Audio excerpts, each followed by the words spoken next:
Hello friends, स्वागत है आप सभी का यस क्लासेस में। आज की क्लास में हम पढ़ेंगे भारत के संविधान के 400 से भी अधिक अति महत्वपूर्ण प्रश्नों को, जो कि हमारे प्रीवियस ईयर परीक्षाओं में पूछे गए हैं तथा हमारे आगामी परीक्षाओं के लिए भी अति महत्वपूर्ण हैं। चलिए बिना देर किए आज की क्लास को शुरू करते हैं। आज का पहला प्रश्न है, भारत के मूल संविधान में कुल कितनी अनुसूचियाँ थीं? तो भारत के मूल संविधान में 8 अनुसूचियाँ थीं तथा वर्तमान में 12 अनुसूचियाँ हैं। मूल संविधान में कुल कितने अनुच्छेद और कितनी अनुसूचियाँ थीं? तो अनुसूचियाँ तो हमने बात की, अनुसूचियाँ 8 थी तथा मूल संविधान में अनुच्छेद जो है वो 395 थे। भारतीय संविधान का कौन सा भाग संविधान की आत्मा कहलाता है? तो भारत की संविधान के उद्देशिका को संविधान की आत्मा कहा जाता है। किस संविधान संशोधन द्वारा भारतीय संविधान की उद्देशिका में संशोधन किया गया था? अब तक का एकमात्र संशोधन 42वें संविधान संशोधन के द्वारा किया गया है। भारत संविधान किस प्रकार की नागरिकता प्रदान करता है? तो भारत की संविधान जो है वो एकल नागरिकता प्रदान करता है और ओवरसीज़ नागरिकों को जो है वो सिर्फ ड्यूअल सिटीजनशिप प्राप्त है, जिसमें से कुछ कटौती की गई है मूल की तरह। भारत के संविधान में एकल नागरिकता का प्रावधान किस देश से लिया गया है? तो ये ब्रिटेन से लिया गया है एकल नागरिकता का प्रावधान। संविधान के किस अनुच्छेद के अंतर्गत अस्पृश्यता का उन्मूलन किया गया है? तो अस्पृश्यता का अंत जो है अनुच्छेद 17 के तहत है। अगला क्वेश्चन है, राज्य के नीति निर्देशक सिद्धांतों का कौन सा अनुच्छेद अंतर्राष्ट्रीय शांति और सुरक्षा के संवर्धन की बात करता है? तो अनुच्छेद 51 करता है। आप याद रख सकते हैं 50+1 कि ये अनुच्छेद 51 है। भारत के राष्ट्रपति को उसके कार्यकाल की समाप्ति से पूर्व किस प्रकार हटाया जा सकता है? तो महाभियोग की प्रक्रिया द्वारा हटाया जाता है भारत के राष्ट्रपति को। भारत के राष्ट्रपति को उसके पद से हटाने का अधिकार किसे प्राप्त है? तो महाभियोग की प्रक्रिया जो है वो संसद लाती है। अनुच्छेद 61 के अंतर्गत राष्ट्रपति पर महाभियोग लगाया जाता है। यह किस सदन द्वारा प्रारंभ किया जा सकता है? तो महाभियोग की जो प्रक्रिया है वो किसी भी सदन द्वारा उसका प्रस्ताव लाया जा सकता है। राज्यसभा का सभापति कौन है? तो राज्यसभा का सभापति उपराष्ट्रपति होते हैं। भारत का राष्ट्रपति अपना त्यागपत्र किसको संबोधित करके देता है? तो राष्ट्रपति जो है अपना त्यागपत्र उपराष्ट्रपति को देता है तथा इसको शपथ जो है वो सुप्रीम कोर्ट के मुख्य न्यायाधीश दिलाते हैं। केंद्र सरकार का प्रमुख कौन होता है? तो केंद्र सरकार का प्रमुख सत्ता दल का नेता प्रधानमंत्री होता है। भारत के प्रधानमंत्री बनने के लिए न्यूनतम आयु कितने वर्ष होना चाहिए? तो भारत के प्रधानमंत्री के लिए न्यूनतम आयु 25 वर्ष है। संविधान के किस अनुच्छेद में मंत्रिमंडल शब्द का प्रयोग किया गया है? अनुच्छेद 352 के 3 में किया गया है। भारत का सर्वोच्च विधि अधिकारी कौन होता है? तो भारत का महान्यायवादी, और राज्य में जो है इसी को हम महाधिवक्ता बोलते हैं। संविधान के किस अनुच्छेद के अंतर्गत धन विधेयक को परिभाषित किया गया है? बहुत बार पूछा जाता है क्वेश्चन। अनुच्छेद 110 जो है वो धन विधेयक से संबंधित है। लोकसभा में सदस्यों की अधिकतम संख्या कितनी हो सकती है? तो 352 है तथा वर्तमान में सदस्यों की संख्या जो है वो 545 है। अगला है, राज्यसभा का सदस्य बनने के लिए न्यूनतम आयु 30 वर्ष है। संसद के किस सदन का अध्यक्ष उसका सदस्य नहीं होता है? तो राज्यसभा का जो अध्यक्ष होता है वो उसका सदस्य नहीं होता है। लोकसभा चुनाव में निर्धारित होने के लिए किसी व्यक्ति की न्यूनतम आयु क्या निर्धारित की गई है? लोकसभा चुनाव लड़ने के लिए मतलब सांसद बनने के लिए आपको 25 वर्ष का होना अनिवार्य है। लोकसभा में वर्तमान सदस्यों की संख्या अभी आपको हमने बताया 545, अधिकतम जो संख्या है वो 553 है। संसदीय व्यवस्था में शून्यकाल की देन किस देश की है? तो भारत ने ही शून्यकाल अपने ही संविधान में सबसे पहले लाया है। संसद की कार्यवाही का प्रथम घंटा क्या कहलाता है? तो वो प्रश्नकाल कहलाता है। सर्वोच्च न्यायालय के न्यायाधीशों की नियुक्ति किसके द्वारा की जाती है? सर्वोच्च न्यायालय के न्यायाधीश की नियुक्ति राष्ट्रपति करते हैं। संविधान सभा का अस्थायी अध्यक्ष कौन थे? तो डॉक्टर राजेंद्र प्रसाद थे तथा अस्थायी अध्यक्ष पहले जो है वो डॉक्टर सच्चिदानंद सिन्हा थे। अगला है, भारतीय संविधान के निर्माण काल में संविधान सभा के कुल कितने अधिवेशन हुए थे? कुल 12 बैठकें हुई थी, 12 अधिवेशन। भारतीय संविधान सभा के संवैधानिक सलाहकार कौन थे? तो सर BN राव थे। भारत का संविधान कब स्वीकार किया गया है? तो 26 नवंबर 1949 को। यह हमारी प्रस्तावना में भी वर्णित है। भारतीय संविधान के मौलिक कर्तव्यों का विचार किस देश के संविधान से लिया गया है? तो मौलिक कर्तव्य बाद में 51 का के तहत रूस के संविधान से जोड़े गए हैं। भारत में न्यायिक पुनरावलोकन की संकल्पना किस देश से ली गई है? न्यायिक पुनरावलोकन जुडिशियल रिव्यू संयुक्त राज्य अमेरिका से लिया गया है। भारत के संविधान में सम्मिलित आपातकालीन उपबंध किस देश से प्रेरित हैं? आपातकालीन उपबंध जो है वो जर्मनी से लिए गए हैं तथा आपातकाल का जो प्रावधान है वो 1935 का जो भारत सरकार अधिनियम है वहाँ से लिया गया है। भारतीय संविधान में मूल कर्तव्यों का प्रावधान किस देश से है? तो इसको हमने अभी पढ़ा है, रूस से लिया गया है और इसे हमारे यहाँ अनुच्छेद 51 का में रखा गया है। भारतीय संविधान में किस प्रकार की संसद प्रणाली व्यवस्थित की गई है? तो शासन प्रणाली जो है वो संसदात्मक है। नीति निर्देशक तत्वों तथा मूल अधिकारों को संविधान की आत्मा किसने कहा है? तो ग्रीनविल ऑस्टिन ने इस मूल अधिकारों को जो है नीति निर्देशक तत्वों तथा मूल अधिकारों को संविधान की आत्मा कहा है, क्योंकि जो राज्य है इसी के आधार पर शासन करता है। भारतीय संविधान के प्रथम अनुच्छेद के अनुसार भारत क्या है? तो भारत जो है वो राज्यों का एक संघ है। भाषाई आधार पर भारत में प्रथम राज्य कौन सा गठन किया गया है? तो सबसे पहले आंध्र प्रदेश का गठन किया गया था। भारत से बाहर लगातार कितने वर्षों तक रहने पर भारत की नागरिकता समाप्त कर दी जाती है? तो लगातार 7 वर्ष तक बाहर रहने पर अगर आपने किसी दूसरे देश की नागरिकता नहीं ली है तो कम से कम आपको 7 सालों के भीतर आपको भारत की धरती पर आना होगा। अगला है भारतीय संविधान का कौन सा अनुच्छेद विधि की समझ क्षमता के अधिकार से संबंधित है? विधि की समझ क्षमता अनुच्छेद 14 है। समता का अधिकार हमारा 14 से 18 तक है। भारतीय संविधान के किस अनुच्छेद में वाक तथा अभिव्यक्ति की स्वतंत्रता है? तो अब वाक तथा अभिव्यक्ति की स्वतंत्रता जो है अनुच्छेद 19 में है। मौलिक अधिकारों का संरक्षक न्यायपालिका। व्यक्तिगत स्वतंत्रता के अधिकार के लिए कौन सी याचिका दायर की जाती है? तो व्यक्तिगत स्वतंत्रता जो है वो बंदी प्रत्यक्षीकरण है, कि आप बंदी बनाने के लिए आप क्या सबूत लेकर आते हैं। भारतीय संविधान के किस भाग में मौलिक कर्तव्य उल्लेखित हैं? तो मौलिक कर्तव्य जो है वो भाग 4 के ए में है। 51 का अनुच्छेद तथा भाग 4 के ए में इसको रखा गया है। भारत के राष्ट्रपति चुनाव में अगर विवाद उत्पन्न होता है तो उसका निपटारा कौन करता है? तो इसका निपटारा सर्वोच्च न्यायालय करता है। भारतीय संविधान का कौन सा अनुच्छेद राष्ट्रपति पद के लिए पुनः निर्वाचन की पात्रता निर्धारित करता है? तो पुनः निर्वाचन के लिए पात्रता अनुच्छेद 57 करता है। सर्वोच्च न्यायालय के न्यायाधीश को उसके पद से हटाने का अधिकार किसे प्राप्त है? सर्वोच्च न्यायालय के न्यायाधीश को उसके पद से हटाने का अधिकार जो है उसे राष्ट्रपति को प्राप्त है। लोकसभा तथा राज्यसभा की संयुक्त अधिवेशन किसके द्वारा आहूत किया जाता है? तो संयुक्त अधिवेशन जो है वो राष्ट्रपति करता है। अगर कहीं भी लोकसभा के सदस्य शामिल हैं तो वहाँ पे राष्ट्रपति ही उसका आह्वान करता है। वित्त आयोग की नियुक्ति राष्ट्रपति करता है। किस सदन की अध्यक्षता ऐसे व्यक्ति द्वारा की जाती है जो सदस्य नहीं है? तो राज्यसभा द्वारा, क्योंकि राष्ट्रपति जो है वो उपराष्ट्रपति जो है वो राज्यसभा का सदस्य नहीं होता है, पदेन अध्यक्ष इसीलिए हम बोलते हैं उसे। राष्ट्रपति की नियुक्ति प्रधानमंत्री की नियुक्ति किसके द्वारा की जाती है? प्रधानमंत्री भी राष्ट्रपति के द्वारा नियुक्त किया जाता है। संसदीय शासन प्रणाली में वास्तविक कार्यपालिका शक्ति किसके अधीन होती है? तो हम जानते हैं कि प्रधानमंत्री के पास सर्वाधिक शक्तियाँ होती हैं। भारत सरकार को कानूनी विषयों पर परामर्श कौन देता है? तो महान्यायवादी देता है, जो कि अटॉर्नी जनरल है। महान्यायवादी के बारे में ये भी कहा जाता है कि भारत का एकमात्र ऐसा सदस्य है जो कि लोकसभा का मेंबर नहीं है, लेकिन लोकसभा तथा राज्यसभा मतलब संसद में जा सकता है तथा उसको मंत्री के बराबर का दर्जा प्राप्त है। लोकसभा अध्यक्ष अपना त्यागपत्र किसे देता है? तो लोकसभा उपाध्यक्ष को अपना त्यागपत्र देता है। राज्यसभा की अधिकतम निर्धारित संख्या 250 है। लोकसभा में कम से कम कितने सत्र बुलाए जाते हैं? तो 2 सत्र बुलाए जाते हैं। भारत की संसदीय प्रणाली किस देश से प्रेरित है? तो कनाडा के संविधान से प्रेरित है। आपातकाल में किसी राज्य की विधानसभा बढ़ाई जा सकती है?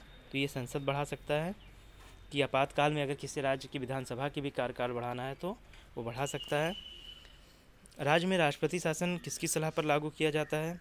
तो राज्यपाल की सलाह पर लागू किया जाता है। राष्ट्रपति शासन की अधिकतम अवधि क्या है? तो 3 वर्ष है, अधिकतम 3 वर्ष है। उसके बाद वहाँ पे चुनाव जरूरी होता है। वित्त आयोग द्वारा की गई सिफारिश सदन के समक्ष कौन रखवाता है? तो वित्त आयोग की जो भी सिफारिशें हैं वो भारत के राष्ट्रपति जो है वो रखवाता है संसद की पटल पर। भारत में वित्त आयोग का गठन किस अनुच्छेद के अंतर्गत किया गया है? तो जो आयोग है वो अनुच्छेद 280 से संबंधित है। वित्त आयोग का कार्यकाल 5 वर्ष है। भारत की संचित निधि में से राज्यों के राजस्व में सहायता अनुदान को कौन विनियमित करता है? तो संचित निधि में से जो राज्य और केंद्र का जो भी हिस्सा है वो वित्त आयोग ही बांटता है। नीति आयोग का अध्यक्ष जो है वो प्रधानमंत्री है। भारत के मुख्य निर्वाचन आयोग की पदावधि जो है वो कार्यकाल जिसे हम कहते हैं वो क्या है? वो 6 वर्ष है या 65 वर्ष, जो भी पहले आएगा उस पर वो अपनी रिटायरमेंट ले लेगा। भारत के मुख्य चुनाव आयुक्त किसके द्वारा नियुक्त किया जाता है? मुख्य चुनाव आयुक्त भी राष्ट्रपति द्वारा नियुक्त किया जाता है। जो भी एकल संस्थाएं हैं जो कि सरकार के कंट्रोल में नहीं हैं उनको राष्ट्रपति ही डायरेक्ट राष्ट्रपति की सलाह पे वो लोग काम करते हैं। राज्य मानवाधिकार आयोग का अध्यक्ष कौन होता है? तो उच्च न्यायालय का सेवानिवृत्त मुख्य न्यायाधीश होता है राज्य मानवाधिकार आयोग का अध्यक्ष। संविधान संशोधन का प्रावधान किस अनुच्छेद के अंतर्गत आता है? तो अनुच्छेद 368। इम्पॉर्टेंट क्वेश्चन है ये जो है संविधान संशोधन से संबंधित है। किस संविधान संशोधन को लघु संविधान कहा जाता है? तो 42वें संविधान संशोधन को। दिल्ली राष्ट्रीय राजधानी क्षेत्र को किस संविधान अनुच्छेद संशोधन द्वारा बनाया गया है? तो 69वें संविधान संशोधन द्वारा दिल्ली को राष्ट्रीय राजधानी क्षेत्र घोषित किया गया था। भारतीय संविधान की 9वीं अनुसूची कब जोड़ी गई? तो 9वीं अनुसूची सबसे पहले प्रथम संविधान संशोधन द्वारा ही जोड़ी गई थी 1951 में। पूछा जाता है भारतीय संविधान में प्रथम संशोधन कब किया गया? तो 1951 में।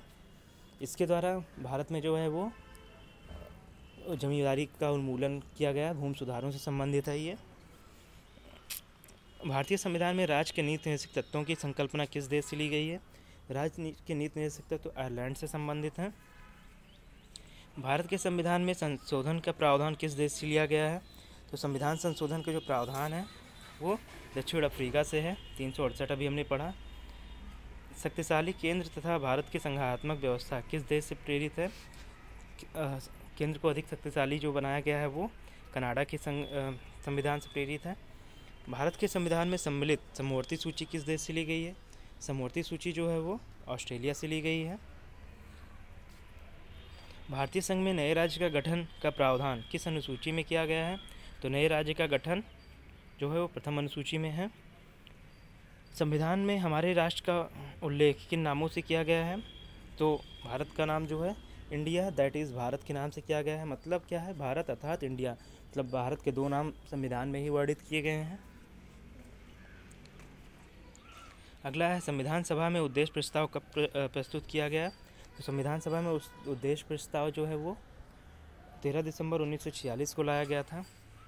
समाजवादी, अखंडता तथा पंथ निरपेक्ष शब्द संविधान की प्रस्तावना में किस संशोधन द्वारा जोड़े गए हैं? तो ये तीनों शब्द जो है 42वें संविधान संशोधन 1976 द्वारा जोड़े गए हैं। समाजवादी, अखंडता और पंथ निरपेक्ष। भारतीय संघ के अंतर्गत किसी राज्य को सम्मिलित करने का अधिकार किसे प्राप्त है? भारतीय संघ में किसी भी क्षेत्र को शामिल करना वो संसद के अधिकार क्षेत्र में आता है। जैसा कि 7वां संविधान संशोधन किया गया है भारत तथा बांग्लादेश के बीच में भूमि निर्धारण का जो भी नया बना था। नए राज्य का गठन जो है वो भी संसद की शक्ति है। लक्ष्मीमल सिंघवी समिति किससे संबंधित है? तो ये दोहरी नागरिकता से संबंधित है। भारतीय संविधान के किस भाग के अंतर्गत नागरिकों को मौलिक अधिकार प्रदान किए गए हैं? तो भाग 3 है मौलिक अधिकार से संबंधित, अनुच्छेद 12 से लेकर 35 तक। अनुच्छेद 18 का संबंध उपाधियों के अंत से है, इम्पोर्टेंट है। भारत के संविधान में प्रेस की स्वतंत्रता का प्रत्यक्ष प्रावधान नहीं है, परंतु यह स्वतंत्रता किस अनुच्छेद में है? तो वाक एवं अभिव्यक्ति की स्वतंत्रता अनुच्छेद 19A में। भारतीय संविधान के अंतर्गत पंचायती राज प्रणाली की व्यवस्था की गई है? तो पंचायती राज प्रणाली की व्यवस्था नीति निर्देशक सिद्धांतों के अंतर्गत की गई है कि एक सुशासन हमारे राज्य की स्थापना करना। किस देश के संवैधानिक प्रावधानों से प्रभावित होकर भारतीय संविधान में मूल कर्तव्यों को शामिल किया गया है? तो मूल कर्तव्य जो है पूर्व सोवियत संघ USSR, जिसे हम आज रूस भी कह देते हैं, उससे संबंधित है। संघ की कार्यपालकीय शक्तियाँ किस अनुच्छेद के अंतर्गत राष्ट्रपति में निहित हैं। राष्ट्रपति भले से वास्तविक प्रधान नहीं है, लेकिन वो उसके जो भी काम होते हैं उसी के नाम से होते हैं। तो ये अनुच्छेद 53 में है। राष्ट्रपति लोकसभा को कब भंग कर सकते हैं? तो राष्ट्रपति लोकसभा को केंद्रीय मंत्रिमंडल की अनुशंसा पर भंग करते हैं। यदि भारत के राष्ट्रपति का पद रिक्त हो जाए और उपराष्ट्रपति भी ना हो, तब कार्यवाहक राष्ट्रपति कौन बनता है? मतलब राष्ट्रपति और उपराष्ट्रपति किसी वजह से दोनों अगर नहीं हैं, तो भारत का जो राष्ट्रपति होगा उसका कार्यभार जो है सर्वोच्च न्यायालय के मुख्य न्यायाधीश संभालेंगे। एक विधेयक जो संसद में प्रस्तुत किया जाता है वह किस प्रक्रिया के बाद अधिनियम बन जाता है? तो राष्ट्रपति के हस्ताक्षर के बाद उसको कानून मान लिया जाता है, अधिनियम मान लिया जाता है। भारत के उपराष्ट्रपति के निर्वाचक मंडल में कौन शामिल नहीं है? तो संसद के दोनों सदनों के सभी निर्वाचित और मनोनीत सदस्य जो हैं वो शामिल हैं, तथा जो देखिए उपराष्ट्रपति है तो इसमें निर्वाचित तथा मनोनीत दोनों शामिल हैं। अगर राष्ट्रपति पूछा जाता तो संसद तथा विधानसभाओं के विधानमंडल के सभी निर्वाचित सदस्य, उसमें मनोनीत नहीं होते हैं। और इसमें उपराष्ट्रपति में हमारे राज्य के सदस्य नहीं होते हैं। संसद का सदस्य नहीं होने पर कोई व्यक्ति अधिकतम कितने माह तक केंद्रीय मंत्री रह सकता है? तो 6 माह तक। अगर कोई भी केंद्रीय मंत्री बनना चाहता है तो 6 महीने तक बिना संसद के सदस्य हुए रह सकता है। लेकिन अगर उससे ज़्यादा रहना है तो उस वहाँ की सदस्यता लेनी पड़ेगी। आपको चुनाव में जाना होगा या राज्यसभा का मेंबर होना पड़ेगा। मंत्री परिषद किसके प्रति उत्तरदायी नहीं है? तो संसद के प्रति उत्तरदायी नहीं है। मंत्रिपरिषद जो है राष्ट्रपति के प्रति और प्रधानमंत्री के प्रति उत्तरदायी होती है। भारत का प्रथम महान्यायवादी MC सीतलवाड़ थे।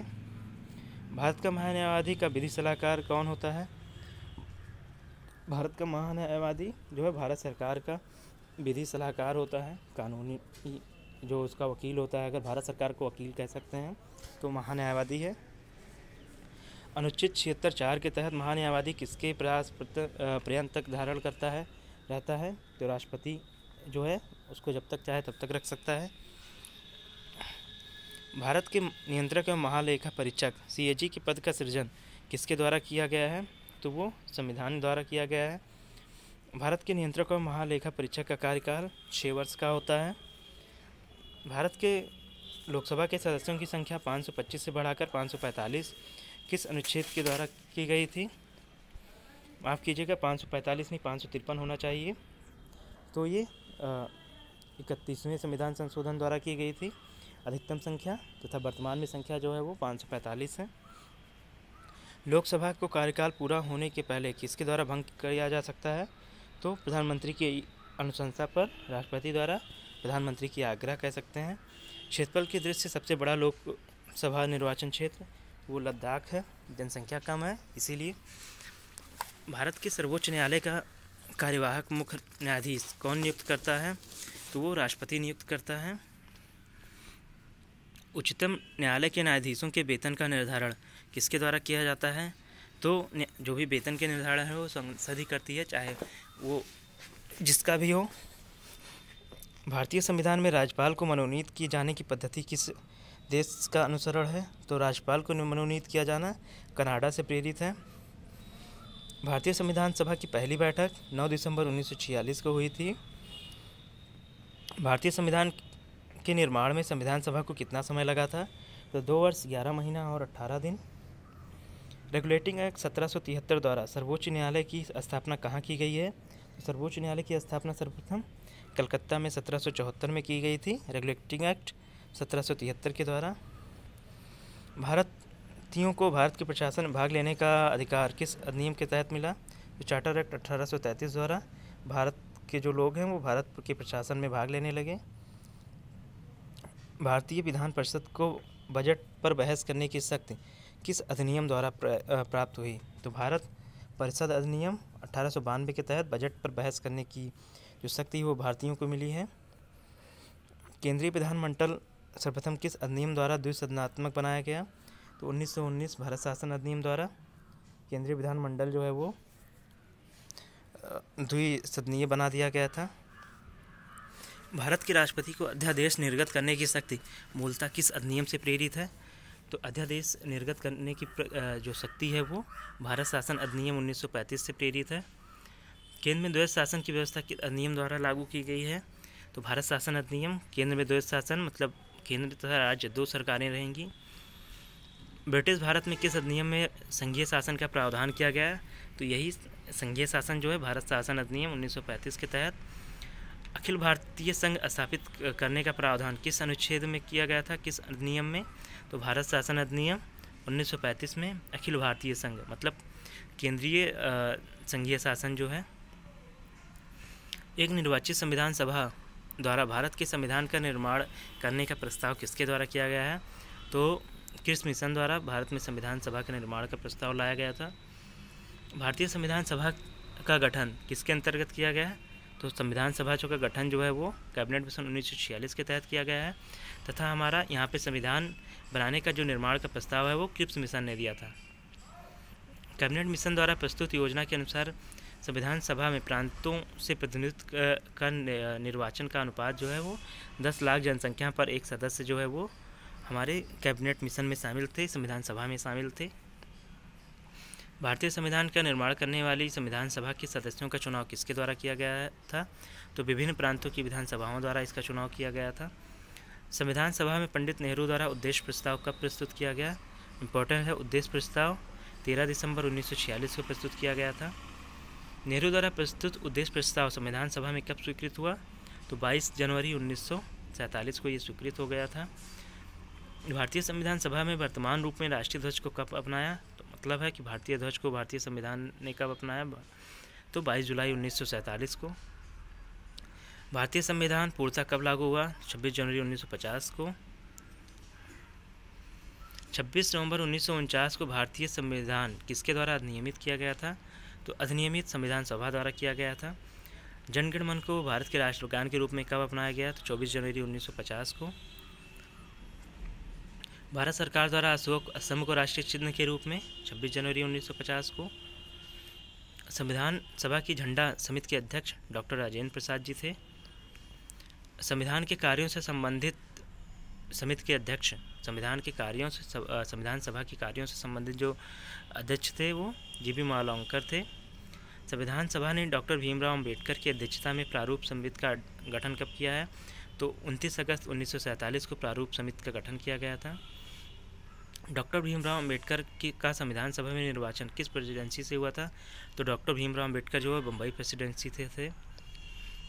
भारतीय संविधान की प्रस्तावना में सम्मिलित स्वतंत्रता, समानता और बंधुत्व का सिद्धांत किस देश से लिया गया है? स्वतंत्रता, समानता तथा बंधुत्व का सिद्धांत जो है वो फ्रांस से लिया गया है। सबसे पहले फ्रांस की क्रांति स्वतंत्रता के लिए बहुत ही ज़्यादा फेमस है। भारतीय संविधान में निहित विधि द्वारा स्थापित प्रक्रिया किस देश के संविधान से ग्रहण की गई है?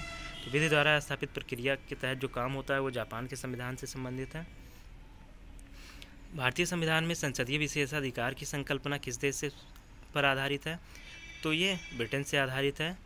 भारतीय संविधान में सम्मिलित मूल अधिकार किस देश के संवैधानिक प्रावधानों से प्रेरित है? तो भारत के संविधान में सम्मिलित मूल अधिकार देश के संवैधानिक प्रावधानों से प्रेरित है। तो ये मूल अधिकार जो है वो संयुक्त राज्य अमेरिका से लिए गए हैं। भारतीय संविधान में 9वीं अनुसूची को किस संविधान सभा संशोधन द्वारा जोड़ा गया है? किस संविधान संशोधन द्वारा? 9वीं अनुसूची प्रथम संविधान संशोधन 1951। भारत के संविधान की किस अनुसूची में विभिन्न राज्यों में अनुसूचित क्षेत्रों के प्रशासन एवं नियंत्रण के लिए उपबंध हैं? तो ये 5वीं अनुसूची में विभिन्न राज्यों में जो अनुसूचित क्षेत्र हैं वहाँ पे कैसा प्रशासन और नियंत्रण होगा। सरकारों द्वारा शुल्क एवं कर लगाने का अधिकार किस अनुसूची में उल्लिखित है? जो कर है वो 7वीं अनुसूची में है। राज्य भूमि सुधार अधिनियम को संवैधानिक सुरक्षा प्रदान करने हेतु किस अनुसूची को सम्मिलित किया गया है? तो 9वीं अनुसूची प्रथम संविधान संशोधन। अध्यक्षतात्मक शासन प्रणाली का आधारभूत तत्व कौन है? तो एकल कार्यपालिका है। भारतीय संसदीय शासन प्रणाली में ब्रिटेन की संसदीय शासन प्रणाली के मध्य अंतर बुंद कौन सा है? तो न्यायिक समीक्षा जो है ये मुख्य अंतर है। भारतीय संविधान की प्रसंघीय है यह किससे निर्धारित होता है? भारतीय संविधान जो है प्रसंघीय है किससे निर्धारित होता है? तो केंद्र तथा राज्य के मध्य शक्तियों के वितरण से ये निर्धारित होता है। संविधान सर्वप्रथम कांग्रेस के किस अधिवेशन में जनगण मन को गाया गया है? तो कोलकाता अधिवेशन 1911 में सर्वप्रथम जनगण मन को गाया गया था। तथा राष्ट्रगान के मानक समय क्या है गाने का? तो 52 सेकंड है। भारतीय संविधान ना तो अधिक कठोर है, ना ही अधिक लचीला के मध्य अच्छा संतुलन स्थापित करता है, या किसने कहा था? भारतीय संविधान अधिक कठोर तथा अधिक लचीले के मध्य एक अच्छा संतुलन स्थापित करता है, या कहा था केसी हुयर ने। भारतीय संविधान के बृहत होने का कारण क्या है? तो संघ तथा राज्यों का एकल संविधान, सभी का जो है वो एक ही संविधान है। अपनी राष्ट्रवादी प्रक्रिया में भारतीय संविधान की निर्माताओं ने अल्पसंख्यक हितों तथा भावनाओं को महत्व को कम करके आका है। यह कथन किसका है? तो आइनवर जेनिस का है। भारत के संघनात्मक राज्य है, यह किसने कहा है? भारत अर्थसंघात्मक राज्य है, ये केसी व्हीलर ने कहा है, क्योंकि यहाँ पे भारत के जो संघ है तथा राज्यों में शक्तियों का वितरण है पर्याप्त में। भारत में राजनैतिक सत्ता का प्रमुख कौन है? तो राजनैतिक सत्ता का प्रमुख भारत की जनता है। भारत की स्वतंत्रता के बाद भारतीय राष्ट्रीय कांग्रेस को एक राजनीतिक दल के रूप में भंग कर दिया गया है। स्वतंत्रता के बाद राष्ट्रीय कांग्रेस जो है उसको राजनीतिक दल के रूप में भंग कर देना चाहिए। यह सुझाव किसने दिया था? तो महात्मा गांधी ने दिया था कि जो कांग्रेस है उसको राजनीतिक दल के रूप में अब नहीं रहना चाहिए। आज की क्लास में बस इतना ही। आगे के जो भी प्रश्न हैं, हमारे 250 प्रश्न बच रहे हैं, 250-300 प्रश्न बच रहे हैं, तो उसको हम अगले वीडियो में क्लियर करेंगे। और आपको हमारी क्लास कैसी लगी हमें कमेंट बॉक्स में ज़रूर बताएं, जिससे हम आपको अगले कंटेंट को जल्दी से जल्द प्रोवाइड करने की कोशिश करें। धन्यवाद आप सभी का।